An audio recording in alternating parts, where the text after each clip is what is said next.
Hello friends, welcome to my channel Aarambh classes. आज के इस वीडियो में हम लोग बीपीएससी टीआरई पीजीटी हिस्ट्री के लिए सॉल्व पेपर और प्रैक्टिस बुक को सॉल्व करेंगे।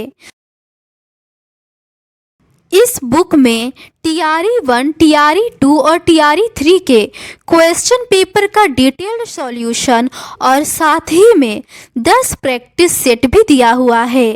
तो बिना देर किए चलिए आज का ये वीडियो शुरू करते हैं। इस वीडियो में हम लोग टीआरई 2 में हिस्ट्री के जो भी क्वेश्चंस पूछे गए थे उसको आपके साथ डिस्कस करेंगे।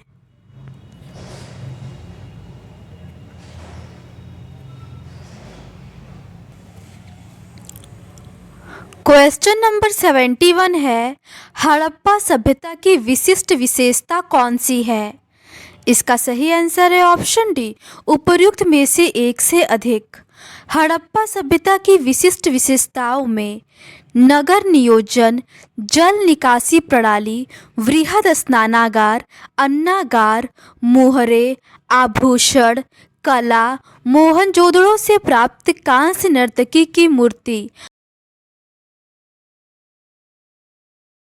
लोथल से प्राप्त गोदीवाड़ा आदि प्रमुख हैं। अगला प्रश्न है, हड़प्पा सभ्यता निम्नलिखित में से किस क्षेत्र में फैली हुई थी? इसका सही आंसर है ऑप्शन डी, उपर्युक्त में से एक से अधिक। हड़प्पा सभ्यता का विस्तार गुजरात, अफगानिस्तान, सिंध, उत्तर प्रदेश, राजस्थान, बलूचिस्तान आदि प्रदेशों तक था।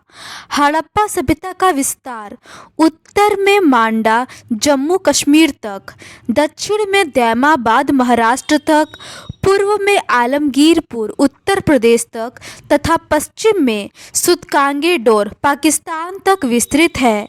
अगला प्रश्न है, हड़प्पा स्थलों पर पाई गई है।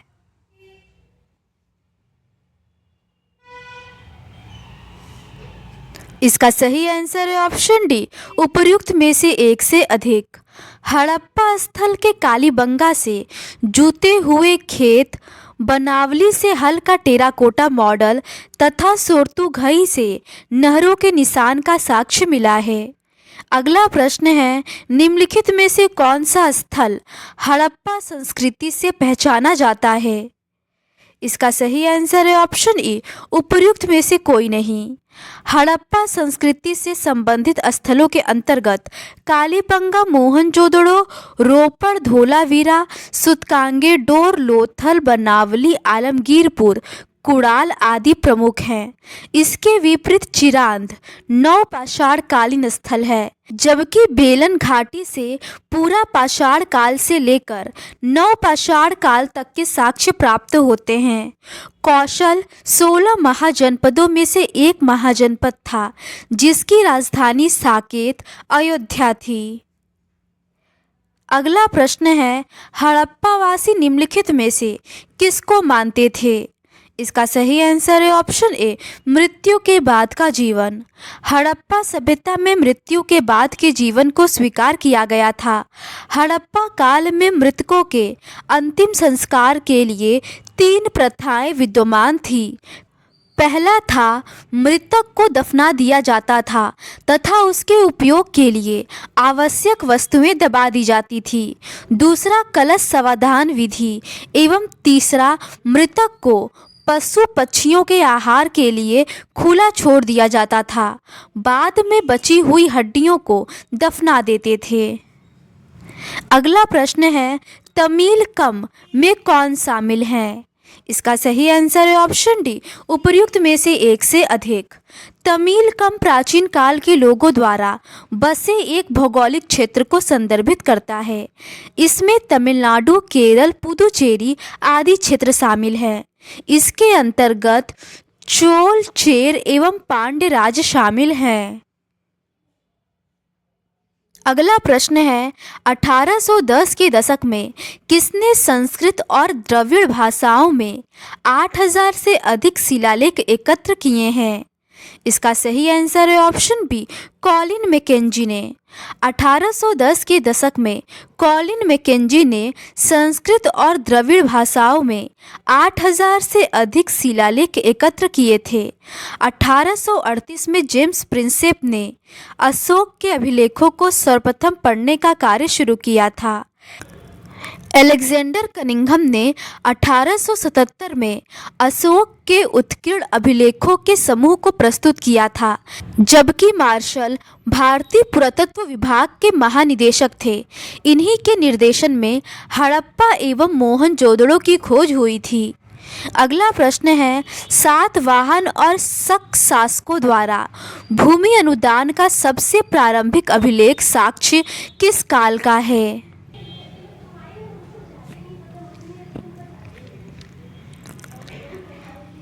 इसका सही आंसर है ऑप्शन सी, 100 से 200 ईस्वी तक। सातवाहन और शक शासकों द्वारा भूमि अनुदान का सबसे प्रारंभिक अभिलेखीय साक्ष्य 100 से 200 ईस्वी का है। भूमि दान के प्रचलन से राज्य तथा किसानों के बीच संबंधों की झलक मिलती है। प्रभावती गुप्त के अभिलेख, नागनिका का नाना घाट अभिलेख, नासिक अभिलेख आदि में भूमि दान का उल्लेख मिलता है। प्रभावती के दान पत्र में गांव के गृहस्थ एवं कृषक, ब्राह्मणों और दंगुन गांव के साथ अन्य निवासियों के मध्य संबंधों की जानकारी मिलती है। अगला प्रश्न है, कन्नौज के राजा हर्षवर्धन ने शासन किया। इसका सही आंसर है ऑप्शन बी, 606 से लेके 647 ईस्वी में। कन्नौज के राजा हर्षवर्धन ने 606 से 647 ईस्वी तक शासन किया था। उनके पिता का नाम प्रभाकर वर्धन तथा माता का नाम यशोमती था। हर्षवर्धन के प्रारंभिक जीवन के बारे में जानकारी हर्षचरित से प्राप्त होती है। इनके समय चीनी बौद्ध यात्री हुएनसांग आया था। वह स्वयं एक विद्वान थे और उन्होंने नागानंद रत्नावली और प्रियदर्शिका नामक नाटक लिखा था। अगला प्रश्न है, शिलालेखीय साक्ष्य की सीमा क्या है? इसका सही आंसर है ऑप्शन डी, उपर्युक्त में से एक से अधिक। शिलालेखी साक्ष्य की विभिन्न सीमाएं हैं। अक्षर धुंधले होते हैं, अर्थात अक्षरों को हल्के ढंग से उत्कीर्ण किया जाता था, इसीलिए पढ़ना मुश्किल होता था। इसमें उन सभी बातों या घटना की जानकारी नहीं उत्कीर्ण होती है जिन्हें वर्तमान में महत्वपूर्ण माना जाता है। सभी प्रकार के अभिलेखों को पढ़ना और उन्हें समझना एवं प्रकाशित करना कठिन होता है। अभिलेखीय साक्ष्य अधिकांशतः पक्षपाती हो सकते हैं। अगला प्रश्न है, किस कारक ने खरोष्ठी को पढ़ने में सहायता की? इसका सही आंसर है ऑप्शन डी, उपर्युक्त में से कोई नहीं। खरोष्ठी लिपि अशोक के पश्चिमोत्तर प्रांत से प्राप्त अभिलेखों में उत्कीर्ण है। खरोष्ठी लिपि पश्चिमोत्तर प्रांत में शासन करने वाले हिंद यूनानी राजाओं ने अपने सिक्कों पर सर्वप्रथम उत्कीर्ण करवाया था। इन सिक्कों पर राजाओं के नाम यूनानी एवं खरोष्ठी भाषा में लिखे गए थे। यूनानी भाषा को पढ़ने वाले यूरोपीय विद्वानों ने अक्षरों के मेल से खरोष्ठी लिपि को पढ़ने का प्रयास किया था। प्रिंसेप ने खरोष्ठी में लिखे अभिलेखों की भाषा की पहचान प्राकृत के रूप में की थी, इसीलिए अभिलेखों को पढ़ना सरल हो गया।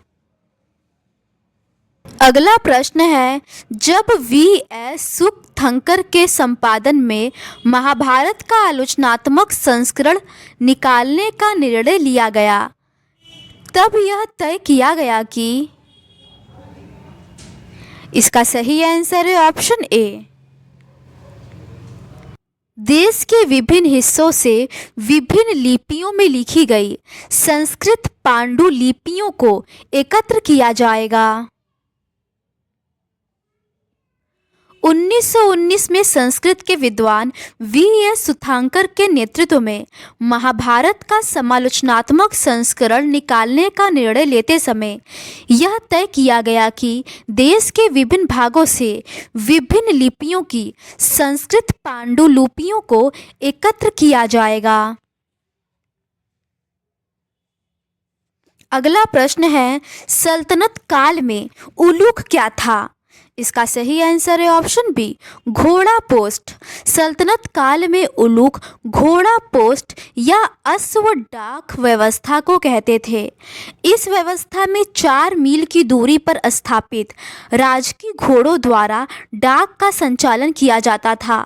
सल्तनत कालीन डाक व्यवस्था की जानकारी इब्न बतूता देता है। पैदल डाक सेवा को दावा कहा जाता था। सल्तनत काल में पैदल सैनिकों को पायक कहते थे। दृढ़ गैरिसन शब्द का प्रयोग अक्सर सैनिक छावनी के रूप में प्रयुक्त किया जाता है। अगला प्रश्न है, अब्दुल रज़्ज़ाक़ ने निम्नलिखित में से किस शहर का दौरा किया? इसका सही आंसर है ऑप्शन बी, मंगलोर का। 1440 के दशक में अब्दुल रज़्ज़ाक़ ने कालीकट तथा मंगलौर की यात्रा की थी। उसने लिखा है कि मंगलौर से 9 मील के भीतर ही मैंने एक ऐसा पूजा स्थल देखा जो पूरे विश्व में अतुलनीय है। यह वर्गाकार था, जिसकी प्रत्येक भुजा लगभग 10 गज, ऊंचाई 5 गज तथा 4 द्वार मंडपों के साथ पूरी तरह से ढले हुए कांसे से ढका हुआ था। प्रवेश द्वार के द्वार मंडप में सोने की बनी हुई मानव की मूर्ति स्थापित की गई थी। अगला प्रश्न है, संतों की जीवनी हेगियोग्राफी का मतलब है? इसका सही आंसर है ऑप्शन डी, उपर्युक्त में से एक से अधिक। संतों की जीवनी या हेगियोग्राफी किसी संत या धार्मिक नेता की जीवनी है। संत चरित्र संत की उपलब्धियों का गुणगान करते हैं, जो तथ्यात्मक रूप से पूरी तरह सही नहीं होते। यह इसलिए महत्वपूर्ण है कि हमें उस परंपरा के अनुयायियों के विश्वासों के बारे में बताते हैं। अगला प्रश्न है, सांची के प्राचीन स्थल के संरक्षण के लिए किस शासक ने धन उपलब्ध कराया था? इसका सही आंसर है ऑप्शन डी, उपर्युक्त में से एक से अधिक। सांची के प्राचीन स्थलों को संरक्षण भोपाल के शासकों, विशेषकर शाहजहां बेगम तथा उसकी उत्तराधिकारी सुल्तान जहां बेगम ने दिया था। भोपाल की बेगम ने सांची स्तूप के रखरखाव के लिए धन दिया था। जॉन मार्शल ने सांची पर लिखे अपने लेखों को सुल्तान जहां बेगम को समर्पित किया है। मार्शल के पुस्तकों को प्रकाशित करने के लिए धन का अनुदान सुल्तान जहां बेगम ने दिया था। अगला प्रश्न है, इनमें से कौन 5वीं और 7वीं शताब्दी के बीच का चीनी यात्री है? इसका सही आंसर है ऑप्शन डी, उपर्युक्त में से एक से अधिक। फा शियान, हुएनसांग तथा फा जांग जैसे चीनी बौद्ध यात्री लगभग 5वीं एवं 7वीं शताब्दी के मध्य भारत आए थे। फा शियन ने अपने मूल देश लौटने के लिए अपनी यात्रा बंगाल से शुरू की थी। फा जांग ने भारतीय बौद्ध भिक्षु दिवाकर मित्र के साथ मिलकर प्राचीन बौद्ध ग्रंथों का चीनी भाषा में अनुवाद किया था। अगला प्रश्न है, निम्नलिखित में से कौन सा सही कथन है? इसका सही आंसर है ऑप्शन डी, उपर्युक्त में से एक से अधिक। प्राचीन भारत में कुछ शासक क्षत्रिय थे, जबकि कुछ राजा गैर क्षत्रिय थे। जैसे नंद वंश के राजा शूद्र थे, जबकि वर्धन वंश के राजा वैश्य थे। प्राचीन भारत में शुंग वंश, सातवाहन वंश, कदंब वंश आदि के शासक ब्राह्मण थे। अगला प्रश्न है, चारण चरित्र लिखने के लिए निम्नलिखित में से किस सामग्री का उपयोग किया जाता है? इसका सही आंसर है ऑप्शन डी, उपर्युक्त में से एक से अधिक। चारण चरित्र लिखने के लिए प्राचीन काल में कपड़ा, ताड़ का पत्ता, भूर्ज पत्र आदि का उपयोग किया जाता था। चारण चरित्र का अर्थ है वंश की कीर्ति गाने वाला, अर्थात चारणों द्वारा ऋषियों तथा देवताओं की प्रशंसा में गाए गए गीत। चारण परंपरा प्राचीन भारत में ऋषि संस्थान के रूप में आरंभ हुई।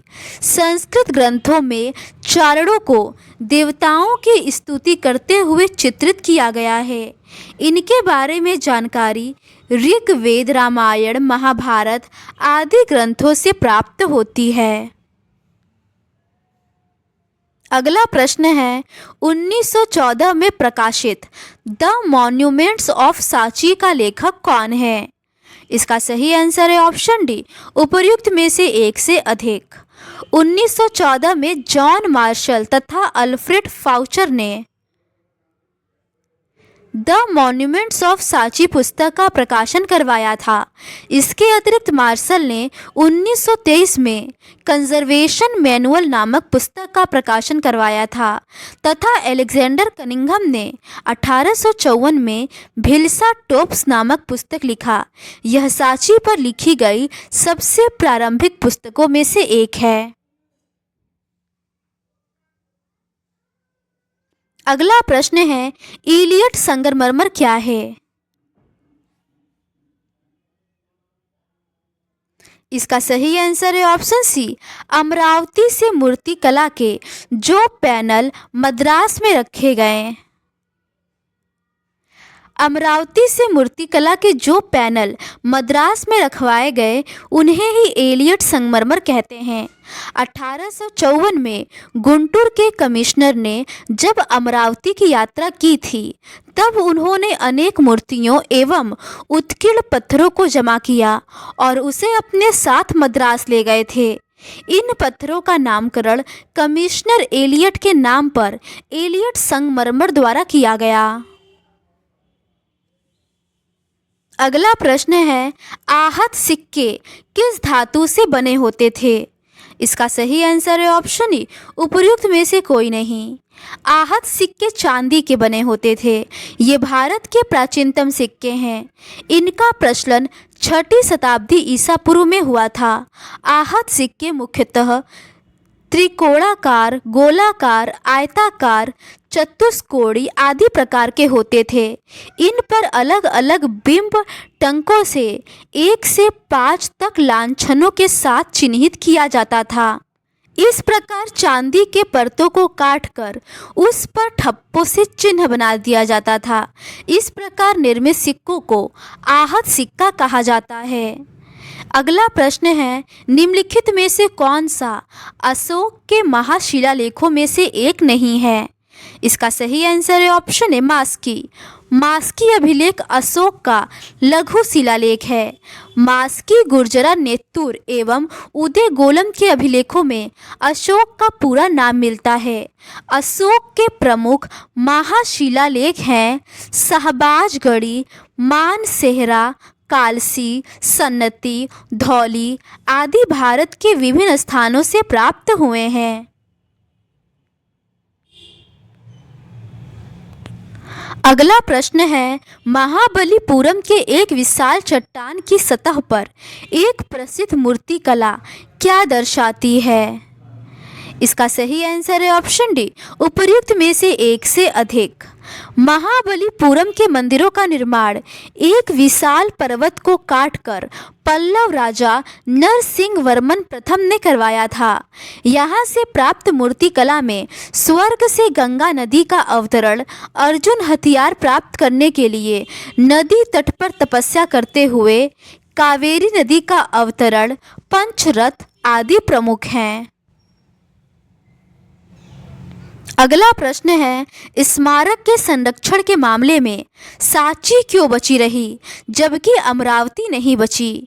इसका सही आंसर है ऑप्शन ई, उपर्युक्त में से कोई नहीं। स्मारक संरक्षण के मामले में सांची के स्तूप इसलिए बचे रहे क्योंकि भोपाल के नवाबों एवं बेगमों ने इसे संरक्षण दिया था, जबकि अमरावती के स्तूप को किसी भी शासक द्वारा संरक्षित नहीं किया गया था।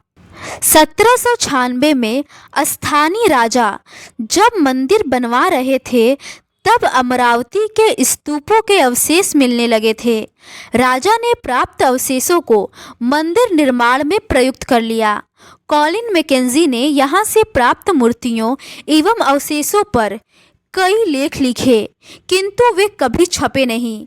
इस प्रकार संरक्षण के अभाव में अमरावती स्तूप नष्ट हो गया था। अगला प्रश्न है, इब्न बतूता ने पान और नारियल का विस्तार से वर्णन क्यों किया? इसका सही आंसर है ऑप्शन ए, उपर्युक्त में से कोई नहीं। इब्न बतूता ने पान और नारियल का विस्तार से वर्णन इसलिए किया था क्योंकि बहुत से लोग इन वस्तुओं से अपरिचित थे। इब्न बतूता पान के बारे में लिखता है कि पान के वृक्ष को अंगूर की लता की तरह उगाया जाता है तथा इसे खाने से पहले सुपारी ली जाती है। नारियल के बारे में लिखते हुए कहता है कि इसके वृक्ष स्वरूप में सबसे अनोखे तथा प्रकृति में सबसे विस्मयकारी वृक्षों में से एक है। ये बिल्कुल खजूर के वृक्ष की तरह दिखते हैं। अगला प्रश्न है, बर्नियर का मानना था कि इसका सही आंसर है ऑप्शन सी, भारत में भूमि का स्वामित्व केवल राजा के पास है। बर्नियर के अनुसार भारत और यूरोप के बीच मूल भिन्नताओं में से एक भारत में निजी भू स्वामित्व का अभाव था। उसका मानना था कि मुगल साम्राज्य में सम्राट ही समस्त भूमि का मालिक था, अर्थात भारत में भूमि का स्वामित्व केवल राजा के पास था। आगे वह लिखता है कि सम्राट ही भूमि को अपने अमीरों के बीच बांटता था। अगला प्रश्न है, निम्नलिखित में से कौन सा कथन सही है? इसका सही आंसर है ऑप्शन बी, 17वीं शताब्दी के दौरान पश्चिमी यूरोप की तुलना में भारत में शहरी केंद्रों में अधिक संख्या में लोग रहते थे। ये कथन सही है। 17वीं शताब्दी में जनसंख्या का लगभग 15% भाग नगरों में रहता था। यह औसत रूप से उस समय पश्चिमी यूरोप की नगरीय जनसंख्या के अनुपात से अधिक था। बर्नियर ने मुगल कालीन शहरों को शिविर नगर कहा था। इससे उसका आशय उन नगरों से था जो अपने अस्तित्व और बने रहने के लिए राजकीय शिविर पर निर्भर थे। अगला प्रश्न है, निम्नलिखित में से कौन सा कथन गलत है? इसका सही आंसर है ऑप्शन डी, उपर्युक्त में से एक से अधिक। इब्न बतूता मध्यकालीन दास व्यवस्था का वर्णन करते हुए लिखता है कि सम्राट के साथ प्रत्येक छोटे या बड़े अमीर अपने साथ दासों को रखते थे। वे महिला सफाई कर्मचारी को भी नियुक्त करते थे। इस प्रकार स्पष्ट है कि मध्यकाल में सभी गुलाम न तो समान थे और न ही उन पर राजशाही का अधिकार था। मध्यकाल में पुरुष गुलामों के साथ महिला दासों को भी नियुक्त किया जाता था।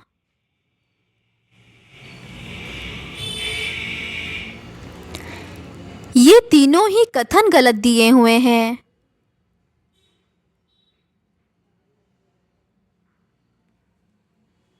अगला प्रश्न है, भारत में दासों का उपयोग निम्नलिखित में से किस उद्देश्य के लिए किया जाता था? इसका सही आंसर है ऑप्शन डी, उपर्युक्त में से एक से अधिक। इब्न बतूता के विवरण से स्पष्ट होता है कि मध्यकाल में दासों को दरबार में संगीत और नृत्य प्रस्तुत करने हेतु, पालकी ढोने हेतु तथा रईसों पर नजर रखने के लिए आदि कार्यों के लिए प्रयुक्त किया जाता था। बहुत सी महिला दासियों को भी गुप्तचरी एवं सफाई कार्यों में लगाया जाता था। अगला प्रश्न है, महान और छोटी परंपराएं शब्द किसने गढ़े? इसका सही आंसर है ऑप्शन सी, रॉबर्ट रेडफील्ड ने। महान और लघु जैसी शब्दावली का प्रयोग 20वीं शताब्दी में प्रसिद्ध समाजशास्त्री रॉबर्ट रेडफील्ड द्वारा एक कृषक समाज के सांस्कृतिक आचरणों का वर्णन करने के लिए किया गया है। रेडफील्ड ने समाज में किए जाने वाले कर्मकांडों को महान परंपरा की संज्ञा दी है। इसके विपरीत किसानों द्वारा अपनाई गई वे परंपराएं जो कर्मकांडों से भिन्न थी, उन्हें लघु परंपरा का नाम दिया गया। अगला प्रश्न है, मध्यकाल में पूजा प्रणालियों के समन्वय की प्रक्रिया किस प्रकार कार्य करती थी? इसका सही आंसर है ऑप्शन डी, उपर्युक्त में से एक से अधिक। मध्यकाल में पूजा प्रणालियों के समन्वय के लिए दो प्रक्रियाएं कार्य कर रही थी। पहली प्रक्रिया ब्राह्मणी विचारधारा के प्रकार की थी। इसका प्रचार पौराणिक ग्रंथों की रचना, संकलन और परिरक्षण द्वारा हुआ। इन ग्रंथों का संकलन इस प्रकार किया गया था कि वैदिक शिक्षा से वंचित स्त्रियां एवं शूद्र तथा अन्य सामाजिक वर्ग इसे पढ़ सकें और इसका लाभ उठा सकें। दूसरी प्रक्रिया के अंतर्गत स्त्री, शूद्रों तथा अन्य सामाजिक वर्गों की आस्थाओं और आचरणों को ब्राह्मणों द्वारा स्वीकृत किया जाना था। समन्वय के उदाहरण के तौर पर आज भी भगवान जगन्नाथ की लकड़ी की मूर्ति स्थानीय जनजाति के विशेषज्ञों द्वारा बनाई जाती है। अगला प्रश्न है, भक्ति परंपराओं को किन व्यापक श्रेणियों में वर्गीकृत किया गया है? इसका सही आंसर है ऑप्शन ए, सगुण और निर्गुण। भक्ति परंपराओं को सगुण और निर्गुण नामक दो श्रेणियों में बांटा गया है। सगुण भक्ति परंपरा में ईश्वर की मूर्तियों की पूजा की जाती थी, जैसे शिव, विष्णु, दुर्गा, गणेश आदि। इस परंपरा में ईश्वर के मूर्त रूप की पूजा की जाती थी तथा उनके विभिन्न अवतारों की भी पूजा की जाती थी। इसके विपरीत निर्गुण भक्ति परंपरा में ईश्वर के अमूर्त तथा निराकार रूप की पूजा की जाती थी। ईश्वर को निराकार रूप से पूजने वालों में कबीरदास, रेदास, रसखान आदि प्रमुख संत निर्गुण भक्ति शाखा से संबंधित थे। अगला प्रश्न है, अलवार और नयनार क्रमशः किन देवताओं की पूजा करते थे? इसका सही आंसर है ऑप्शन सी, विष्णु और शिव की। अलवार विष्णु की और नयनार शिव की पूजा करते थे। प्रारंभिक भक्ति आंदोलन अलवारों और नयनारों के नेतृत्व में हुआ था। वे एक स्थान से दूसरे स्थान पर भ्रमण करते हुए तमिल में अपने इष्ट की स्तुति में भजन गाते थे। अगला प्रश्न है, नल ईरा दिव्य प्रबंधनम किसकी रचनाओं का एक संकलन है? इसका सही आंसर है ऑप्शन बी, अलवार के। नल ईरा दिव्य प्रबंधनम अलवार रचनाओं का एक संकलन है। 20वीं शताब्दी तक आते आते 12 अलवारों की रचनाओं का एक संकलन कर लिया गया, जिसे नल ईरा दिव्य प्रबंधनम के नाम से जाना जाता है। 10वीं शताब्दी में ही अप्पार, संबंदर और सुंदरार की कविताएं तवरम नामक संकलन में रखी गई, जिसमें कविताओं का संगीत के आधार पर वर्गीकरण हुआ। अगला प्रश्न है, अंडाल किस देवता की उपासक थी? इसका सही आंसर है ऑप्शन ए, विष्णु की। अंडाल विष्णु देवता की उपासक थी। भक्ति परंपरा की सबसे बड़ी विशिष्टता इसमें स्त्रियों की उपस्थिति थी। उदाहरण था, अंडाल नामक अलवार स्त्री के भक्ति गीत व्यापक स्तर पर पाए जाते हैं। अंडाल स्वयं को विष्णु की प्रेयसी मानकर अपनी प्रेम भावना को छंदों में व्यक्त करती थी। अगला प्रश्न है, कराईकल किस देवता की उपासक थी? इसका सही आंसर है ऑप्शन बी, शिव की। कराईकल या करदक्काल शिव देवता की उपासक थी। एक स्त्री शिव भक्त कराइकल अम्मइयार ने अपने उद्देश्य प्राप्ति हेतु घोर तपस्या का मार्ग अपनाया था। हालांकि इन स्त्रियों ने अपने सामाजिक कर्तव्यों का परिव्यय किया, वह किसी वैकल्पिक व्यवस्था अथवा भिक्षुणी समुदाय की सदस्य नहीं बनी। अगला प्रश्न है, ब्राह्मण बसवन्ना किस आंदोलन के उद्भव के लिए प्रसिद्ध हैं? इसका सही आंसर है ऑप्शन डी, उपर्युक्त में से एक से अधिक। ब्राह्मण बासवन्ना वीरशैव लिंगायत आंदोलन के उद्भव के लिए प्रसिद्ध है। 12वीं शताब्दी में कर्नाटक में एक नवीन आंदोलन का उद्भव हुआ, जिसका नेतृत्व बासवन्ना नामक एक ब्राह्मण ने किया। बासवन्ना कलाचूरी राजा के दरबार में मंत्री थे। इनके अनुयायी वीरशैव व लिंगायत कहलाए।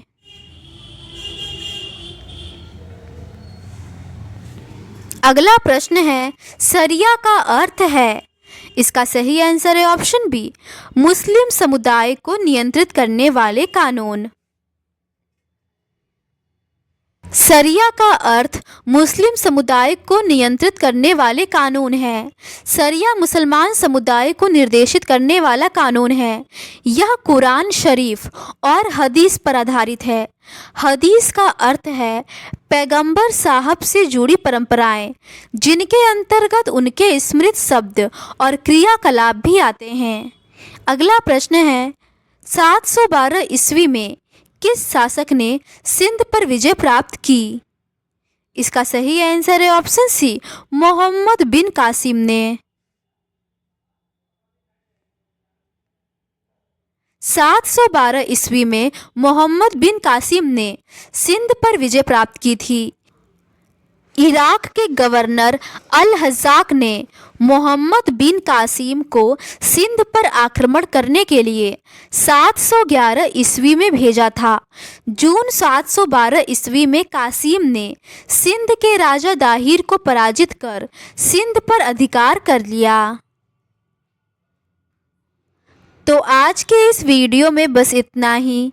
बाकी के रिमेनिंग क्वेश्चंस का डिस्कशन हम लोग इस सीरीज़ के नेक्स्ट पार्ट में करेंगे। अगर आपको ये सीरीज़ पसंद आती है तो please do subscribe to my channel and like this video. Thank you.